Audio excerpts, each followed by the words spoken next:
ரோமர் 10:14 ஊழியக்காரர்களுக்கு கொடுத்த முதல் சுதந்திரம், ஊழியக்காரர்களுக்கு கொடுத்த முதல் சுதந்திரம் அதுதான். அவரை விசுவாசியாதவர்கள் எப்படி அவரை தொழுது கொள்ளுவார்கள்? அவரை குறித்து கேள்விப்படாதவர்கள் எப்படி விசுவாசிப்பார்கள்? பிரசங்கிக்கிறவன் இல்லாவிட்டால் எப்படி கேள்விப்படுவார்கள்? 1 தீமோத்தேயு 2:7, 2 தீமோத்தேயு 1:11, தீத்து 1:4, 2 தீமோத்தேயு 4:17, 2 பேதுரு 4:5 எல்லாம் நீங்க வாசித்து பாத்தீங்கன்னா இந்த பவுல் அதிகமா சொல்லுவார், எனக்கு கொடுக்கப்பட்ட வேலையை பிரசங்கிக்கிற வேலை தான். பிரசங்கிக்கிற வேலை தான் எனக்கு என்ன செய்யப்பட்டிருக்கு? கொடுக்கப்பட்டிருக்கு. அவர் சொல்ற, யூதேயா தேசத்திலிருந்து இல்லரிக்க வரைக்கும் ரோமாபுரி வரைக்கும் நான் என்ன பண்ணிருக்கிறேன்? சுவிசேஷத்தை பிரசங்கித்திருக்கிறேன் என்றார். அப்ப சுதந்திரவாளியாக இருந்து கர்த்தருடைய நாமத்தினால பிதாவின் சித்தம் செய்கிறதற்கு நமக்கு முதல் கொடுக்கப்பட்ட ஆசீர்வாதம் பிரசங்கிக்கிற ஒரு கிருபை. சுதந்திரமான ஒரு விதத்துல பிரசங்கிக்கணும்னு ஆண்டவர் சொல்லி அனுப்புறார். அல்லேலூயா. எப்படி நம்ம என்ன எப்படி இருக்கணுமா? பிரசங்கிக்கிறதுக்கு நமக்கு ஒரு சுதந்திரத்தை கொடுத்து அனுப்பினார். விடுதலையோடு பிரசங்கம் பண்ணு, கம்பீரத்தோடு நீ பிரசங்கம் பண்ணு, உண்மையா நீ பிரசங்கம் பண்ணு, இருக்கிறத நீ பிரசங்கம் பண்ணு, நான் எழுதி தந்ததை பிரசங்கம் பண்ணு. ஆமென். நல்ல கவனிங்க. நான் எழுதி தந்ததை நீ பிரசங்கம் பண்ணு, நான் உனக்கு சொல்லுகிறத பிரசங்கம் பண்ணு, ஆவி நடத்துதலின்படி நீ கர்த்தருடைய வார்த்தையை பிரசங்கம் பண்ணு. அப்ப பிரசங்கிக்கிறதுக்கு தேவன் நமக்கு சுதந்திரத்தை தந்துட்டார். நல்ல கவனிங்க. பிரசங்கிக்கிறதுக்கு யார் சுதந்திரம் தந்துட்டா? ஆனா நீங்க சுதந்திரமா பிரசங்கிக்கிறீங்களான்றதுதான் பெரிய கேள்வி. பிரசங்கிக்கிறதுக்கு யார் சுதந்திரம் தந்துட்டா? உங்களை சுதந்திரவாளியா வச்சுட்டா. நீ பிரசங்கிச்சா நான் வேலை செய்வேன், நீ பிரசங்கிச்சா நான் கிரியை செய்வேன், நீ பிரசங்கித்தா என் காரியம் நடக்கும், நீ பிரசங்கித்தா பிதாவின் சித்தம் நிறைவேறும், நீ பிரசங்கித்தா தேவராஜ்யம் கட்டப்படும், நீ பிரசங்கித்தா ஆத்துமா ரட்சிக்கப்படும், நீ பிரசங்கித்தா ஜனங்கள் மனம் திரும்புவாங்க, நீ பிரசங்கித்தா பரலோக ராஜ்யம் வெளிப்படும், நீ பிரசங்கித்தா தேவர் சித்தம் தேவராஜ்யம் கட்டப்படும், நீ பிரசங்கித்தா. அப்ப பிரசங்கம் என்பது தேவனுடைய மேலான ஒரு ஆதிக்கத்தில் இருக்கிற ஒரு மகிமையான ஒரு சுதந்திரமாய் நமக்கு கொடுக்கப்பட்டிருக்கிறது. ஆமென். ஆனா நான் சுதந்திரமாய் பிரசங்கிக்கிறேனா? அதுதான் பெரிய காரியமா இருக்கிறது. இன்னைக்கு நான் சுதந்திரவாளியா இருந்து ஒரு சுதந்திரமா பிரசங்கிக்கிறேன்னு சொல்றவங்க யாராவது இங்க இருக்கிறீங்களா?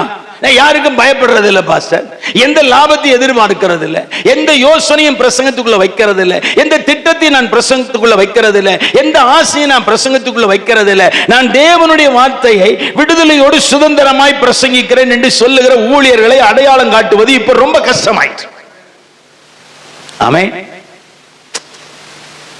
தனி மல்லிப்பூ மாலை வாங்கினா நல்லா இருக்கும்.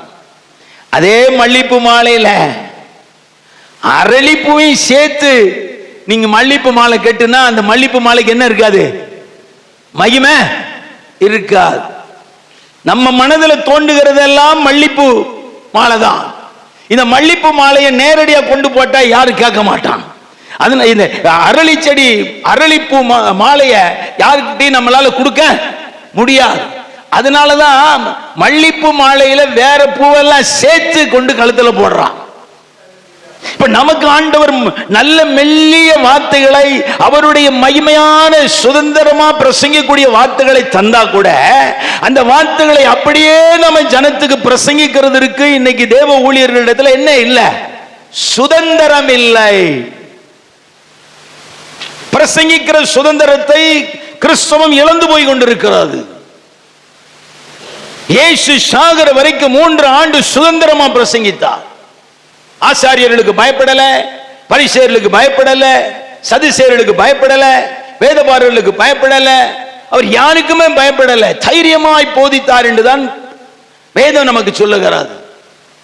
சிலருடைய பிரசங்கத்தில் எந்த ஆதாயத்தையும் அவர் வைக்கல, அந்த பிரசங்கத்துக்குள்ள எந்த எதிர்பார்ப்பையும் வைக்கல, அந்த பிரசங்கத்துக்குள்ள ஒரு தன்னுடைய திட்டத்தை எதையும் வைக்கல, அந்த பிரசங்கத்துக்குள்ள தன்னுடைய எதிர்பார்ப்பை வைக்கல.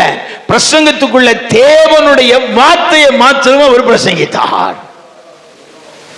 அதனாலதான் 2000 ஆண்டு போனாலும் இன்னைக்கு வேதம் நின்று கொண்டிருக்கிறதுக்கு காரணம் பிரசங்கிக்கிற சுதந்திரத்தை இயேசு முழுமையாய் உபயோகப்படுத்தினார். நமக்கு சபை கொடுக்கப்பட்டிருக்கிறது, ஒரு சுவிசேஷ ஊழியம் கொடுக்கப்பட்டிருக்கிறது, ஒரு போதிக்கிற ஊழியம் கொடுக்கப்பட்டிருக்கிறது. நாம சுதந்திரமா பிரசங்கிக்கிறோமா என்று சொன்னா, இன்னைக்கு நிறைய பேருக்கு இப்ப சொல்லுங்க, நீங்க சுதந்திரமா பிரசங்கிக்கிறீங்களா? போய் சொல்லாதீங்க, நான் சுதந்திரமா எந்த பயம் இல்லாம பிரசங்கிக்கிறேன் சர்ச்சில், அப்படி சுதந்திரமா பிரசங்கிக்கிறேன்னு சொல்றவங்க நம்ம எத்தனை பேர் இருக்கிறோம்? இது நாம யோசித்து பார்ப்போமே. நம்ம சுதந்திரமா ஆண்டவருடைய வார்த்தையை பிரசங்கிக்கிறதுக்கு நாம இன்னும் சுதந்திரவாளியா என்ன செய்யல? தேவன் நியமிச்சா கூட அந்த சுதந்திரத்தை நம்மளால எடுத்துக்க முடியல. பேங்க்ல பணம் இருக்கு, எடுக்க வழி தெரியல. ஆண்டவர் சொல்றார், பிரசங்கிக்கிறதுக்கு உன்னை சுதந்திரவாளி ஆக்கிட்டேன், நீ போ பிரசங்கி. பவுல் போ பிரசங்கி, பேதுரு போ பிரசங்கி. அப்போஸ்தலர்களை அனுப்புறார், தீர்க்கதரிசிகளை அனுப்புறார், சுவிசேஷகர்கள், மேய்ப்பர்கள், போதகர்கள் எல்லாரையும் அனுப்புகிறார். ரெண்டு பேரை அனுப்புகிறார், ஒன்னொன்னா அனுப்புகிறார். இப்படி எல்லாரையும் அனுப்பி கர்த்தருடைய வார்த்தையை பிரசங்கிக்க வைக்கிறார். அன்னைக்கு இருந்த எல்லாருமே வார்த்தைகளை பிரசங்கிக்கிறதுக்கு சுதந்திரவாளியாக சுதந்திரமா பிரசங்கம் பண்ணாங்க. ஆனா இப்ப வர்ற காலத்துல நம்மளால சுதந்திரவாளியா இருந்தாலும் சுதந்திரமாய் பிரசங்கிக்கிற பலனை நாம் என்ன பண்ணியிருக்கிறோம்? இழந்து போயிருக்கிறோம். கிறிஸ்தவத்தினுடைய பலவீனங்கள் நன்றாய் அறியுங்கள். ஒரு பொதுவான ஒரு கூட்டம் நடக்குது, அதுல என்ன பிரசங்கின்னு தெரியல. ஒரு கல்யாண வீட்டில் என்ன பிரசங்கின்னு தெரியல. உபவாச கூட்டத்தில் என்ன பிரசங்கின்னு தெரியல. ஒவ்வொரு எழுப்புதலாய் போய் போய் போய் போய் போய் எழுப்புதலுக்கு நிறைய பேர் வந்து கொண்டிருக்கிறார். உலகங்களை சிருஷ்டித்தார் என்று சொன்னது போல எழுப்புதலுக்கு நிறைய பேர் வந்திருக்கிறது. கூடார எழுப்புதல் கேட்கும் போது எனக்கு ஒரு வித்தியாசமா இருந்தது. என்ன எழுப்புதல்? கூட இப்படி கடைசியா போய் ஒரு மனிதனுடைய எழுப்புதல்னு வரும்போது அதுதான் நிஜோபதேசமா மாறிடும். அப்ப அதுக்கு முன்னாடி வர்ற எழுப்புதல் எல்லாம் என்னதாயிருது? கேள்விக்குறி ஆயிடும். கர்த்தர் நம்முடைய வாயில ஒரு வார்த்தையை போட்டு சொல்லுன்னு சொல்றாரு. இப்ப நீங்க கேட்கலாம், சரி கர்த்தர் சொன்ன வார்த்தையை சொல்லுவதற்கு ஓமைகள் தேவை. இயேசு சொன்னார், இயேசுதான் ஓமையை சொன்னாரா? இல்லையே. நீங்க நிறைய பின்னாடி போய் பாருங்க, ராஜாக்களின் காலங்கள்லாம் பின்னாடி போய் பாருங்க. மரங்களின் ஓமைகளை வேதம் எழுதுகிறதே. மரங்கள் எல்லாம் ஒவ்வொரு மரங்களையா கேட்குது, நீ எங்களுக்கு ராஜாவாகு. பண்ண மாட்டேன். நாத்தான் வேலிட்டே ஒரு காரியத்தை கொடுக்கிறார். அவர் நேர போய் தாவீதை போய் நீ விபச்சாரம் வேசிக்கலன்னா சொன்னா இல்லையே. அங்க ஒரு ஓமையாகி ஒரு கதையை சொல்றான். அந்த கதையை சொல்லி இந்த விஷயத்துக்குரிய மனிதன் இங்க தான் இருக்கிறான். எங்க இருக்கிறான்? நீ தாயா அந்த மனுஷன். சொல்ல வேண்டிய கருத்துகள் ஓமைகளின் ஊடாய் வந்தாலும் கதைகளின் ஊடாய் வந்தாலும் போய் சேர வேண்டியவர்களுக்கு போய் சேரும் பொழுது அங்க மனம் திரும்புதல் உண்டாகும், அங்க ரட்சிப்பு உண்டாகும், அங்க மீட்பு உண்டாகும். அப்ப இன்னைக்கு நம்ம வாழ்க்கையில கர்த்தர் என்ன வசனங்களை வெளிப்படையாய் சொன்னாலும் பிரசங்கிக்கிற ஸ்தானோடு நிறைய வரும் பொழுது நிறைய பேர் பிரசங்கிக்கிற சுதந்திரத்தை இன்னும் உபயோகப்படுத்தல. பயம் பிரசங்கிக்கிற, நான் உங்களை கஷ்டப்படுத்துறேன்னு நினைக்காதீங்க. கர்த்தர் சொன்னதான் பிரசங்கிக்கிறேன். ஏன்னா எனக்கு அவர் சோறு போடுறாரு, பிரசங்கம் பண்ண சொல்றாரு, நான் சொல்லிட்டு போயிட்டா எனக்கு நல்லது. அல்லேலூயா, அல்லேலூயா. இது கேட்கும் போது கொஞ்சம் கஷ்டம்தான். நம்ம உண்மையா இருக்கோம், உத்தமமா இருக்கோம், ஏன் நம்ம அந்த சுதந்திரத்தை உபயோகப்படுத்த முடியல? நம்ம நிர்பந்தத்துக்குள்ள மாட்டி இருக்கோமோ, இக்கட்டுக்குள்ள மாட்டி இருக்கிறோமோ, ஒரு முட்டுச்சந்துக்குள்ள மாட்டி இருக்கிறோமோ நமக்கு தெரியல. நம்ம நல்லவங்களா இருக்கிறோம், உண்மையா இருக்கோம், உத்தமமா இருக்கோம், ஜெபிக்கிறோம், ஆவியில நிரம்புறோம், கர்த்தருக்கு பிரியமா இருக்கிறோம், உத்தம மார்க்கத்தாரா இருக்கிறோம், செம்மையான வம்சத்தாரா இருக்கிறோம், நீதியை பிரசங்கிக்கிறோம், நீதியின் வாழ்க்கை வாழ்றோம். ஆனாலும் இந்த பிரசங்கிக்கிற சுதந்திரத்தை நம்மளால எடுக்க முடியாததுக்கு நிறைய காரணங்கள் இருக்கிறது. ஏன் இன்னைக்கு பெந்தேகோஸ்தே பிரசங்கங்கள் கேள்விக்குறியா இருக்கிறது? ஒரு பெரிய மாநாடு நடக்குது, அதுல பெரிய பெரிய தலைவர்கள் எல்லாம் பேசுறார்கள், ஒன்னும் பிரயோஜனம் இல்லை. இனிக்கோ இருதயராஜ் பேசினது நல்லா இருக்குன்றாங்க, ஜனங்கள்ல இருந்து விசுவாசி வரைக்கும். அப்ப ஒரு பெந்தேகோஸ்தே மாநாட்டிலேயே பெந்தேகோஸ்தே ஊழியக்காரன் வாயில பிரசங்கம் இல்ல, தலைவர்கள் வாயில பிரசங்கம் இல்ல, உயர்ந்தவர்கள் வாயில பிரசங்கம் இல்ல. அங்க பொட்டு வச்சுட்டு வந்து அரசியல்வாதியா உட்கார்ந்து இருக்கிற இனிக்கோ இருதயராஜ் வாயில என்ன இருக்கு? என்ன இருக்கு? பிரசங்கம் இருக்கு. அங்க இருக்கிறவங்க எல்லாம் சொல்றாங்க, இவங்க எல்லாம் தலைவர்கள் பேசினாங்க, எந்த பிரயோஜனம் இல்ல. ஒரு புறஜாதி இனிக்கோ இருதயராஜ் வாயில வர்ற வார்த்தை நல்லா இருக்குன்றாங்க.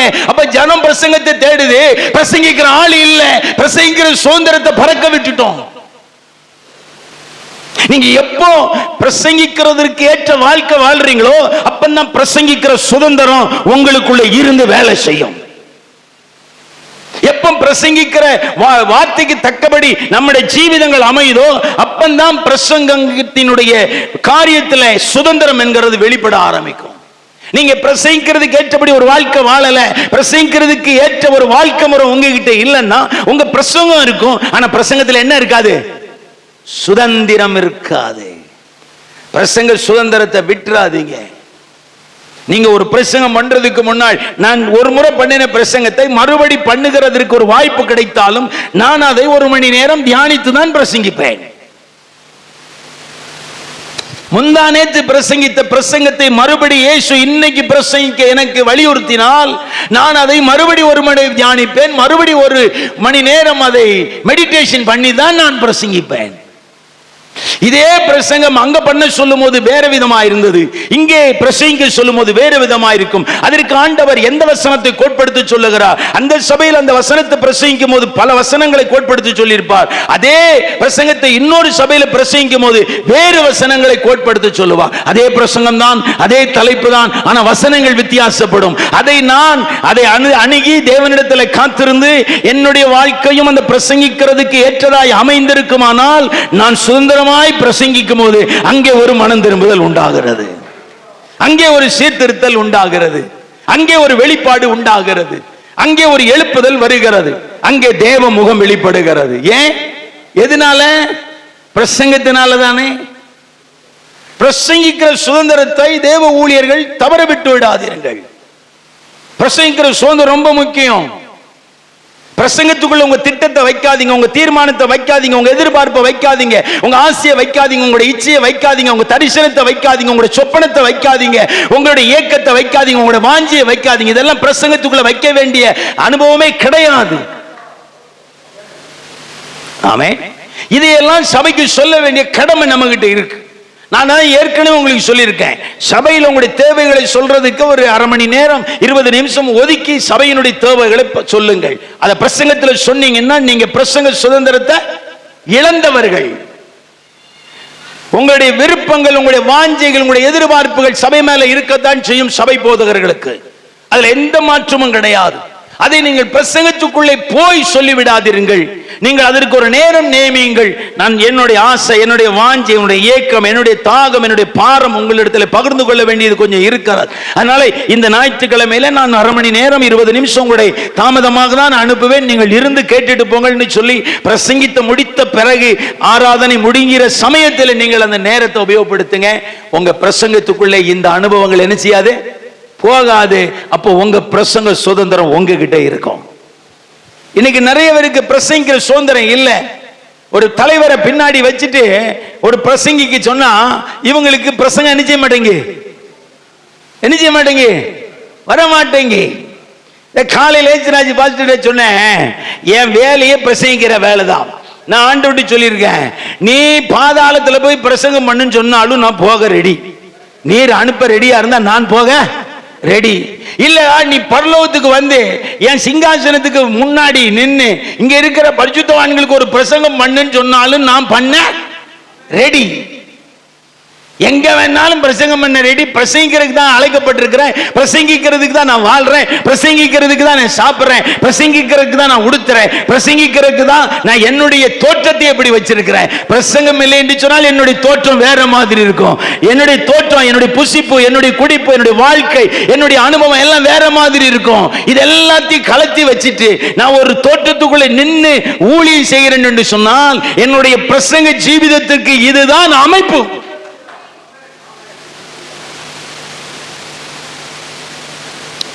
இப்ப நான் என்னுடைய முடிய 1 அடி 2 அடி வளர்க்கிற அளவுக்கு ட்ரீட்மெண்ட் எடுக்க தெரியும், முடிய வளர்க்க தெரியும். நான் பிரசங்கிக்கிற அனுபவத்துக்கு அது இப்ப எனக்கு தேவையில்லை. இந்த வெள்ளை முடிய கலரா மாத்தி சூப்பரா நான் வச்சு என்னை அழகுபடுத்திக் கொள்ள முடியும். என் பிரசங்கிக்கிற அமைப்புக்கு இதுதான் தோற்றமே தவிர அது என்னுடைய தோற்றம் அல்ல. நான் இப்ப ஜீன்ஸ் பேண்ட் போட்டுட்டு ஒரு ஃபாரின்ல இருந்து ஒரு ஷூ வாங்கி போட்டுக்கிட்டு நான் கெட்டப்பா கலரா கருப்பா வெள்ளை சிவப்பா சட்டையை போட்டுட்டு பிரசங்கிக்க தெரியும். ஆனா என்னுடைய பிரசங்கிக்கிற சுதந்திரத்திற்கு அது இடையூறா இருக்கிறது, அது எனக்கு வேண்டாம். ஆமென். அப்ப பிரசங்கிக்கிற சுதந்திரத்துக்காக நீங்க என்ன இழந்தீங்க? பிரசங்கிக்கிற சுதந்திரத்துக்காக என்ன தியாகம் பண்ணி இருக்கிறீங்க? பிரசங்கிக்கிற சுதந்திரத்துக்காக நீங்க என்ன அர்ப்பணிச்சு அந்த சுதந்திரத்தை காப்பாத்தி அந்த சுதந்திரத்தோட நான் பிரசங்கிக்கிறேன்னு சொல்றவங்க எத்தனை பேர் இருக்கிறீங்க? பிரசங்கிக்கிற சுதந்திரத்தை சாகர வரைக்கும் இழந்துடாதீங்க. பிரசங்கத்தை கொண்டுதான் கர்த்தர் இன்னைக்கு உலகத்தை அசைக்கக்கூடிய காலம் வந்துட்டு அது சாத்தானுக்கு தெரிஞ்சிட்டு, அதனால பிரசங்கிக்கிற சுதந்திரத்தை ஊழியக்காரங்க இருந்து புடுங்குறான். இன்னொரு பொண்ணை வச்சுக்கின்றான், கொள்ளையாடு, திருடு, ஏமாத்து, பொய் சொல்லு, அப்படி நான் பிரசங்கிக்கிற சுதந்திரத்தை நீ இழந்து போயிருவ, எனக்கு லாபம், உன் எஜமானுக்கு நஷ்டம். நீ எத்தனை ஊழியக்காரங்க பிரசங்கிக்கிற சுதந்திரத்தை இழந்திருக்கிறாங்க? இந்தியால அப்படியே கத்துன்னு முக்குன்னு முக்குவான். இந்த ஒரு வங்காள விரிகுடா கடலை தாண்டின உடனே அவன் பிரசங்கம் மாறுது. ஏரோப்ளேன் ஏறணும்னு பிரசங்கம் மாறுது. 10 தலைவர்கள் 5 தலைவர்கள் ஸ்டேஜில் இருந்தா இவன் பிரசங்கம் மாறுது.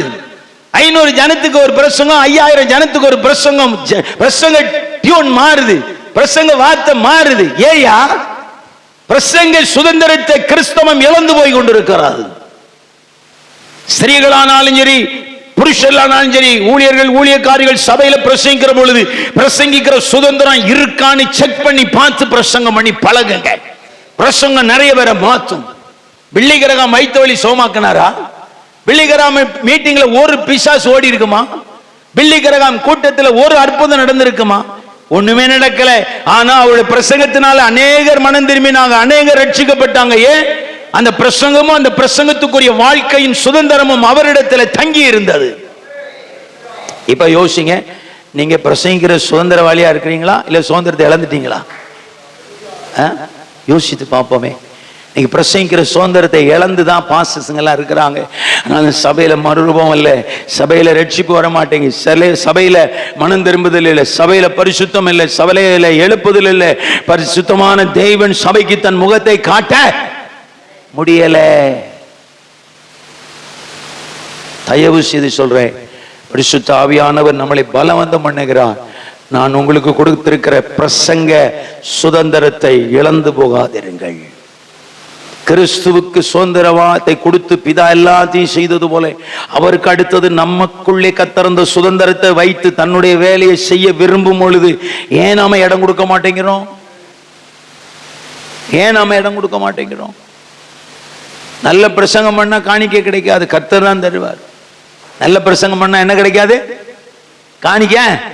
நான் பாண்டிச்சேரியில் ஒரு சர்ச்சில் போய் பிரசங்கம் பண்ணுவேன். வயதான ஒரு 75 வயதான ஒரு போதகர் பிரசங்க கூப்பிடுவார். அவர் பிரசங்க கூப்பிட்டு நல்ல பஸ் வசதியெல்லாம் செஞ்சு கொடுப்பார். பிரயாணத்துக்குரிய வசதி, இறங்கின உடனே கார் வசதி, கார்ல இருந்து இறங்கின கெஸ்ட் ஹவுஸ் கூட்டு போனோம். அங்கே டிஃபன் இருக்கும், தண்ணி இருக்கும், சூடா காப்பி இருக்கும், பெட் இருக்கும், ரெஸ்ட் எடுக்கிறதுக்கு ஒரு சொல்லுவார். நீங்க இவ்வளவு தூரம் வந்திருக்கிறீங்க, 1 மணி நேரம் ரெஸ்ட் எடுங்க, பசங்க நல்லா சாப்பிடுங்க, ஆராதனையில பிரசங்கம் பண்ண வந்திருக்கேன் பாரு. எல்லா உதவியும் செய்வார், எல்லா விதத்திலையும் கனம் பண்ணுவார். அவர் ஒரு காணிக்கையும் கொடுப்பார்.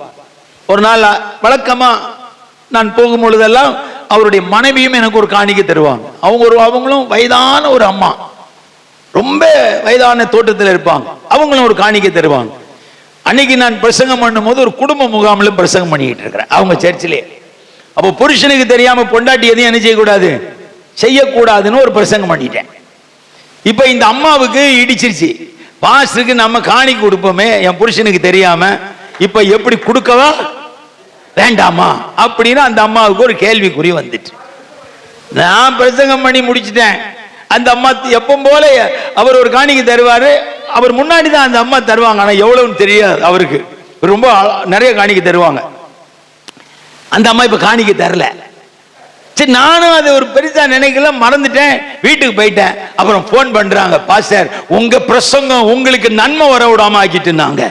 என்ன எனக்கு அப்போ என்னன்னு தெரியலையே, நான் எப்பவுமே உங்களுக்கு காணிக்கை எடுத்து கொடுப்பேன் பாஸ்டர், இப்ப எடுத்து வச்சிருந்தேன். நீங்க எங்க சர்ச்சில் வந்து குடும்ப முகாம்ல புருஷனுக்கு தெரியாம பொண்டாட்டி எதுவும் செய்யக்கூடாதுன்னு சொன்னீங்க இல்லையா, அதனால எங்க வீட்டுக்காட்ட சொல்லாம உங்களுக்கு கொடுக்கறது தப்போன்னு நினைச்சிரு, உங்களுக்கு என்னால காணிக்கை கொடுக்க முடியல, தோத்துறோம். இந்த பாஸ்டர் எவ்வளவு காணிக்கை தருவாரோ அதே காணிக்கை அந்த அம்மா தருவாங்க. எனக்கு அப்ப 2 காணிக்கை கிடைக்கும். நான் போயிட்டு வந்தா எனக்கு ஒரு திருப்தியான ஒரு சூழ்நிலை இருக்கும். இப்ப எனக்கு ஒரு பெரிய காணிக்கை கிடைக்காம போயிட்டு எனக்கு ஒரு கவலை. இந்த அம்மா சொன்னதுக்கு அப்புறம் தான், ஓ நம்ம பிரசங்கம் வேலை செய்து போல இருக்கு. சரி, நீங்க நல்லா சுதந்திரமா பிரசங்கம் பண்ணுங்க, நமக்கு நஷ்டம் தான், எஜமானுக்கு லாபம் கிடைக்கும். எனக்கு நஷ்டம் தான், ஆனா எஜமானுக்கு லாபம் கிடைக்குதே.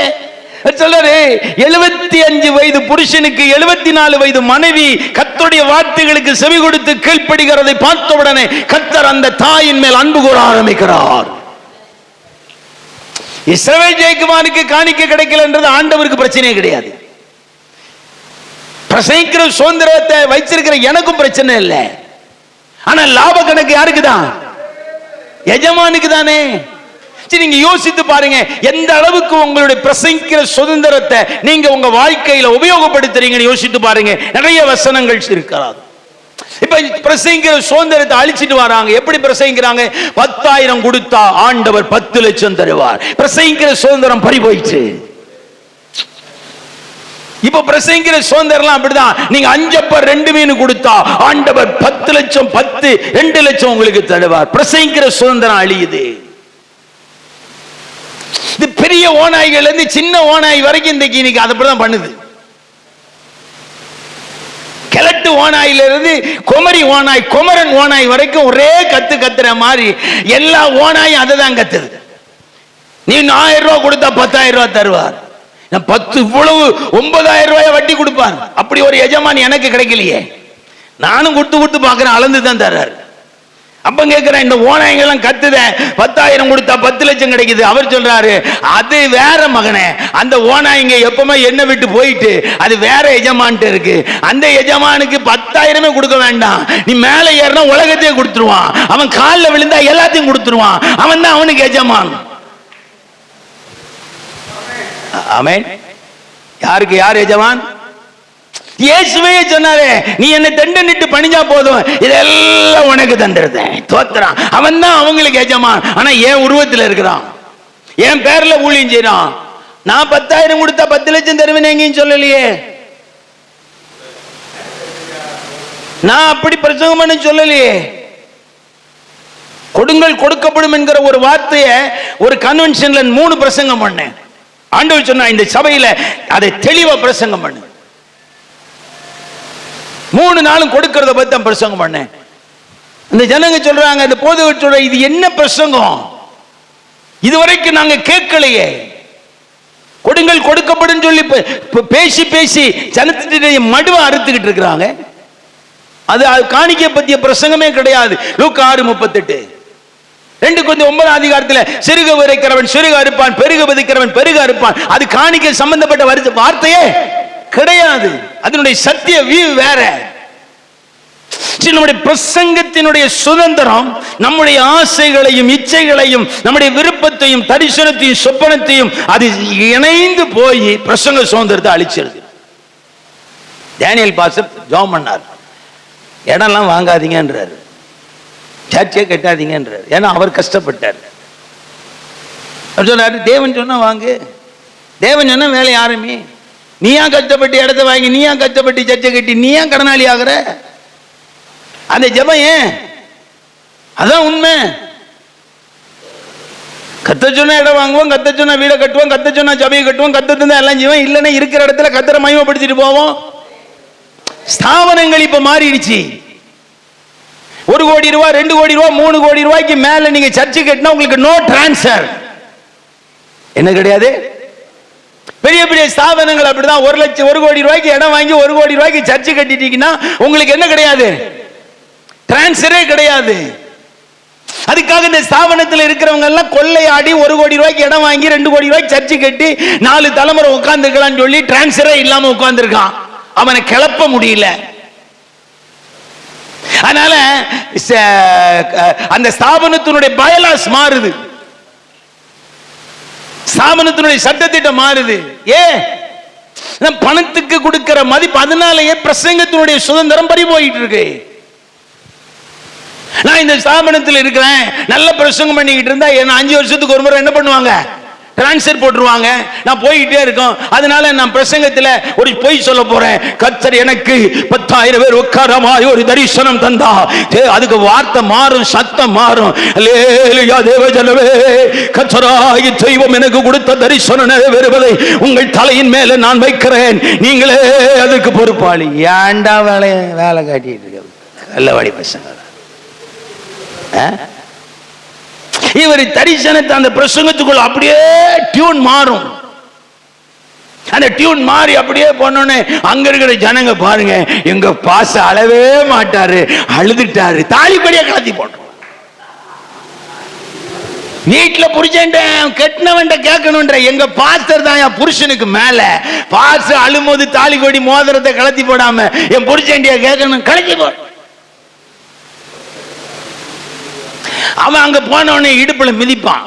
கழுத நாய எங்கடி கலத்தி போட்ட? நாளைக்கே ஒண்ணு கழுத்துல மாட்டு, துட்டு இல்ல கவரிங்ல மாட்டிக்கிட்டு இருப்பா. ஒரிஜினல் எங்க? பாஸ்டர் பைக்கில் இருக்கு. கவரிங் எங்க இருக்கு? பொண்டாட்டி கழுத்துல இருக்கு. எத்தனை குடும்பத்தில் இப்படி நடக்கு? அதுல இப்போ இவங்க கஷ்டப்படி இடத்த வாங்கி சர்ச்சை கட்டினோடனே ஸ்தாபனத்துல சொல்லிடுவாங்க, நான் 1.5 கோடி ரூபாய்க்கு இடம் வாங்கியிருக்கேன், 2 கோடி ரூபாய்க்கு சர்ச்சை கட்டியிருக்கேன், அதனால நான் சாகிற வரைக்கும் இங்கதான் இருப்பேன், எனக்கு என்ன கிடையாது டிரான்ஸ்ஃபர். மேல இருக்கிறவனு திருடன் தானே, அவனும் இந்த மாதிரி தான் அங்க வந்தவன். அவன் எங்க கையெழுத்து போட கழுதை எல்லாம் குட்டிச்சவராகி, எல்லாம் கழுதையாகி, எல்லாம் கட்டெரும்பாகி, ஆக மொத்தம் பிரசங்கிக்கிற சுதந்திரத்தை பெந்தேகோஸ்து ஊழியக்காரங்க இழந்து போய்கிட்டு இருக்கிறான். அதனால ஆண்டவரால உண்டாக்க முடியல சில விஷயத்தை உங்க மூலமா. சில விஷயத்துக்காக உங்களை என்னை நம்பி கர்த்தரால நியமிக்க முடியாம இருக்கிறார். என்னைக்குமே தெரிஞ்சீங்க, பிரசங்கிக்கிற சுதந்திரத்தை என்ன செஞ்சிடாதீங்க, இழந்து போய்விடாதீர்கள். பவுலுக்கு தெரியும் பிரசங்கிக்கிற சுதந்திரத்தை இழந்து போறது வழி தெரிஞ்ச உடனே தான் அவர் சொல்லிட்டார், உன்ன உடவும் உடுக்க உடையும் இருந்தா போதும், நம்ம ஒரு எக்ஸ்ட்ரா ஒண்ணு கேட்கிற இருக்கிறதுக்கு ஒரு இடம் கிடைச்சா போதும். உன்ன உணவு உடுக்க உடை இருக்க ஒரு இடம். எதுக்கையா நகையை வாங்குறீங்க? எதுக்கையா லேண்டு மேல லேண்டு?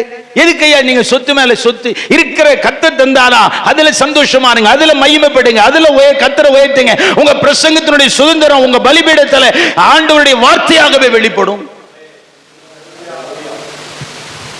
ஆமென், ஆமென். பிள்ளைகளுக்காக நீங்க செய்ய வேண்டிய காலங்கள் முடியும் போது நிறுத்திடுங்க. பிள்ளைகளுக்கு செய்ய வேண்டிய ஒரு காலம் எனக்கு இருந்தது. ஆண்டவர்ட்ட கேட்ட, எனக்கு ஒரு பிள்ளைகளுக்கு ஆளுக்கு ஒரு வீடு கட்டி தரணும். கர்த்தர் சொன்னார், இப்ப என் பிள்ளைகளுக்கு நான் ஒண்ணுமே செய்கிறது இல்லையே. என் பிள்ளைகளுக்கு செய்யற காலம் முடிஞ்சிருச்சு. 4 பேர் இன்ஜினியர் ஆகும்படி கர்த்தர்ட்ட அழுது அழுது பணம் வாங்கி படிக்க வச்சேன். ஆண்டவர்ட்ட அழுது அழுது ஒரு இடத்தை தந்தார். ஆண்டவர்ட்ட அழுது அழுது வீடுகளை கட்டி தந்தார். இப்ப என் பிள்ளைகளுக்கு நான் எதையுமே செய்யறது இல்லையே. என்னுடைய பிள்ளைகளுக்கு செய்யற காலம் எனக்கு முடிஞ்சிருச்சு. நீ சாகிற வரைக்கும் பிள்ளைகளுக்கு பால், காளை மாட்டுல பால் கறக்கிற, பசு மாட்டுல பால் கறக்கிற, கண்ணுக்குட்டிகளை பால் கறக்கிற, கழுதையில பால் கறக்கிற, ஒட்டகத்துல பால் கறக்கிற, நாயில பால் கறக்கிற, பன்னியில பால் கறக்கிற அறிவு கட்டவனே, நீ என்ன பிரசங்கிக்க போறாய்? பிரசங்கிக்கிற சுதந்திரம் உங்ககிட்ட நிக்காதே. நான் பிள்ளைகளுக்கு நன்மை செய்யக்கூடாதுன்னு சொல்ல மாட்டேன். நான் நன்மை செய்யும்படி அழுதவன். ஆனா இப்ப என் பிள்ளைகளுக்கு நான் செய்ய வேண்டிய அவசியம் கிடையாது. இப்ப என்னுடைய ஜெபம் மாறிடுச்சு. என் பிள்ளைகளை நீங்க ஆசீர்வதிக்கணும்னு போராட ஆரம்பிச்சுட்டேன். என்னுடைய 4 தலைமுறைகளுக்கு நீர் பாதுகாப்பு கொடுக்கணும்னு போராட ஆரம்பிச்சுட்டேன். இப்ப நான் என் பிள்ளைகளுக்கு ஒண்ணும் செய்ய வேண்டாம். நான் செய்யற காலம் முடிஞ்சது. அதனால என்னுடைய பிரசங்கம் இன்னைக்கும் ஜீவனும் பலனும் வல்லமையுள்ளதா இருக்கிறது. பிரசங்கிற சுதந்திரம் என்னிடத்தில் இருக்கிறது. அதை ஒருவருக்கும் என்னால பகிர்ந்து கொடுக்க முடியாது.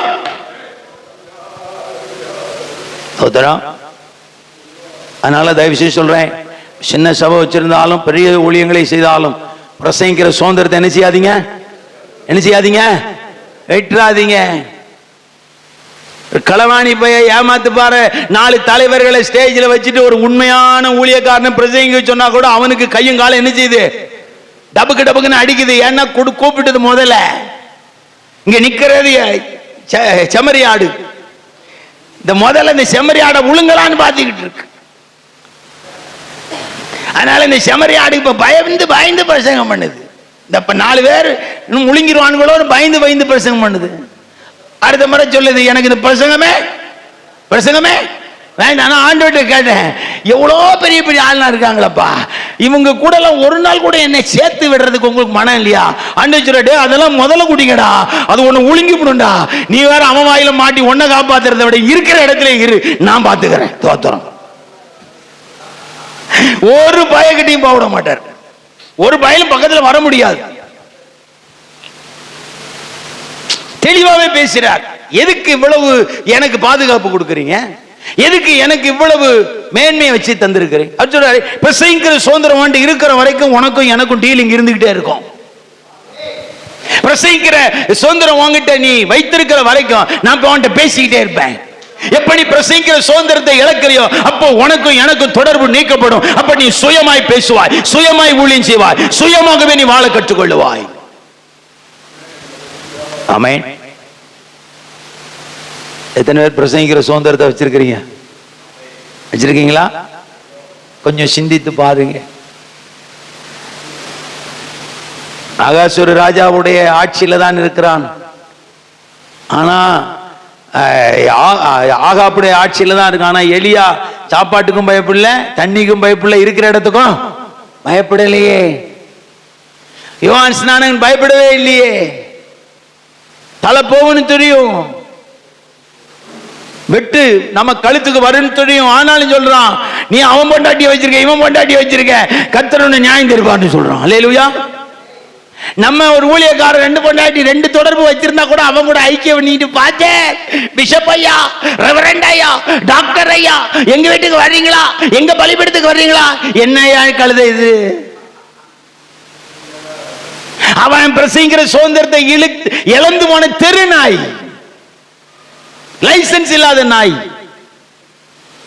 பிரசங்கிக்கிற சுதந்திரத்தை இழந்தவன் எல்லாருமே தெருநாய் தான். சில குதிரையெல்லாம் பார்த்திருக்கீங்களா? ரோட்ல நிக்கும், அது டபக்கு டபக்கு டபக்கு டபக்குன்னு ஓடின குதிரை, சாரட் வண்டியில பூட்டப்பட்ட குதிரை. இன்னைக்கு அந்த குதிரையால ஓட முடியல, அந்த குதிரைக்கு கண்ணு தெரியல. அந்த குதிரைய இங்க இருக்கிறவன் எங்கேயோ கொண்டு விட்டுட்டு வந்துருவான். ராஜபாளையத்தில் குதிரையை வளர்த்து வச்சிருப்பான், முடியாதுன்னு சொல்லும் போது நேர குற்றாலத்தில் கொண்டு விட்டு வந்துருவான்.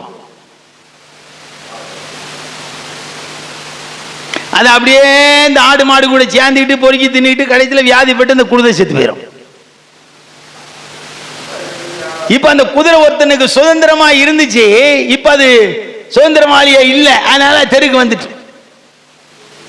அதே மாதிரிதான் நீங்க பிரசங்கிக்கிற சுதந்திரத்தை, தயவு செய்து சொல்றேன், சின்ன சபை பெரிய சபையா இருந்தாலும் பிரசங்கிக்கிற சுதந்திரத்தை இழந்து போயிடாதீங்க. நீங்க இந்த மாதிரி பிரசங்கம் கேட்டிருக்க முடியாது, கேட்கறதுக்கு வாய்ப்பு இல்லை. கர்த்தர் இப்பதான் பூமியிலேயே பிரசங்கிக்கிறார். எனக்கு ஆண்டவர் சொன்னார், என்னை என் பிதா சுதந்திரவாளியா நியமித்தார். நான் என் ஊழியக்காரங்களை சுதந்திரவாளியா நியமிச்சேன். ஆனா பிரசங்கிக்கிற சுதந்திரத்தை கொடுத்தேன். ஆரம்பத்தில் பிரசங்கிச்சாங்க, மார்பு இப்படியே எழுப்பி பிரசங்கிச்சான். இப்ப குனிஞ்சி அப்படியே பண்ணி மாதிரி பிரசங்கிச்சுட்டு இருக்கான். உலகத்தை பார்த்து நிமிர்ந்து பிரசங்கிக்கிற தன்மை இழந்து போயிட்டாங்க. தயவு செய்து சொல்றேன், தைரியமா பிரசங்கம் பண்ணு. வெள்ளிக்கிழமை எங்க போனாலும் பொண்டாட்டியை கூட்டு போவார். நான் என் மனைவியை கூப்பிடுறேன், என் கூட நீ வந்துருமா, எங்க போனாலும் பிரசங்கம் பண்ணிட்டு சாப்பிட்டு சந்தோஷமா இருக்கலாம். நீங்க பெரிய தப்பு பண்ணிட்டீங்க. ஒரே பிளாட்ல ஒரே இடத்துல எல்லா வீடையும் கட்டி பேர பிள்ளைகளெல்லாம் நான் பார்க்க வேண்டியது இருக்கு. என்னால உங்க பின்னாடி வர முடியாம ஆயிடுச்சே, ஒரு பெரிய கவலை. எனக்கு அவங்கள கூட்டு போக முடியலன்னு கவலை, அவங்க என் பின்னாடி வர முடியலையேன்னு ஒரு கவலை. நிறைய பேருக்கு பொண்டாட்டியே கூட்டு போறதுக்கு மனசு இல்லை, குடும்பத்தையே காட்ட மாட்டான். ஏன்னா இவன் வண்டவளம் அவங்களுக்கு தான் தெரியும்.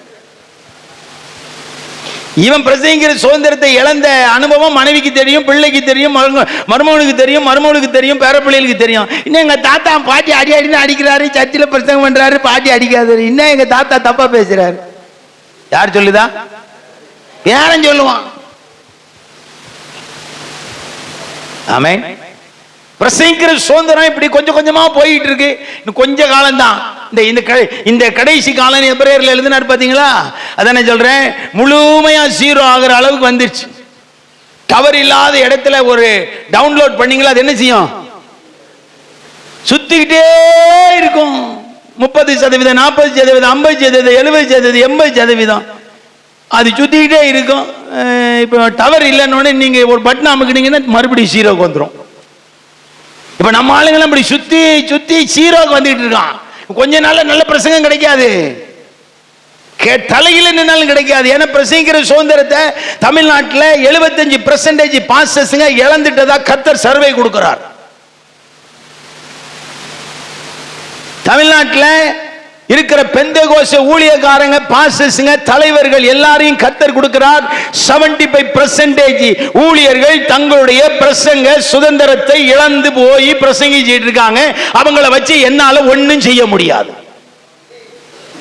ஒண்ணும் பண்ண முடியாது. 50 பாஸ்டர் ஸ்டேஜில் உட்கார்ந்து நீங்க என்ன பண்ணாலும் ஒண்ணும் பண்ண முடியாது. 100 பாஸ்டர் ஸ்டேஜில் உட்கார்ந்து கன்வென்ஷன் நடத்தினாலும் இங்க ஒண்ணு மாத்தம். ஏன் காந்தி பின்னாடி எல்லாரும் போனாங்க? காந்தி என்ன பைபிளைய பிரசங்கம் பண்ணாரு?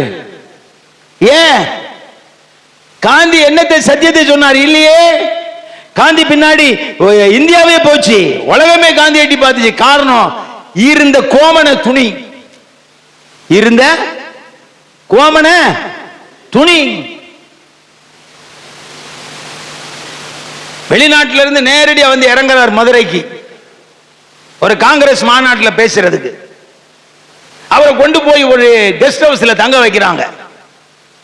நல்லா கோட்டு ஷூட்லாம் போட்டு ட்ரிம்மா ட்ரெஸ் பண்ணி சூப்பரா போறார். காலையில் 5 மணிக்கு எழும்புறார். எழும்பி அப்படியே அந்த கெஸ்ட் ஹவுஸ்ல இருந்து அப்படி பார்க்கிறாரு. 4 மணிக்கு ஒரு கூட்டம் ஜனம் போகுது.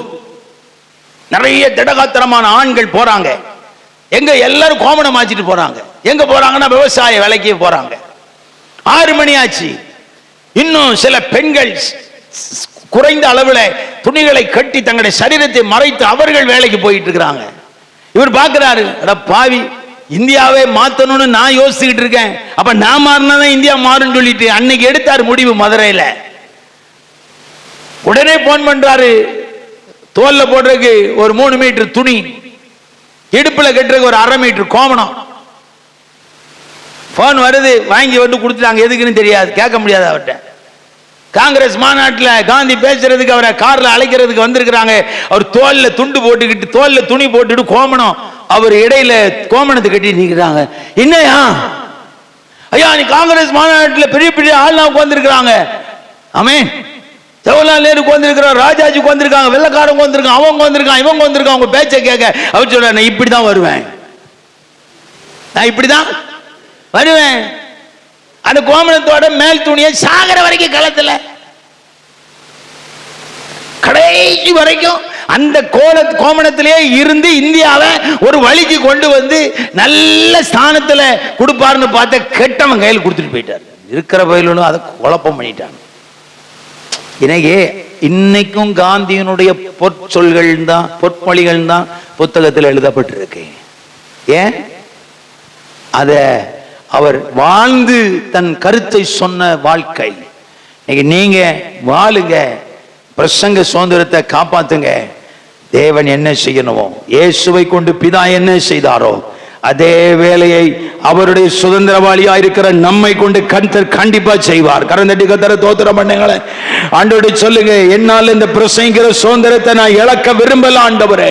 இனி என்னுடைய பிரசங்கம் வித்தியாசமான ஒரு அனுபவத்தை சபைகளிலே கொண்டு வர உதவி செய்யும்.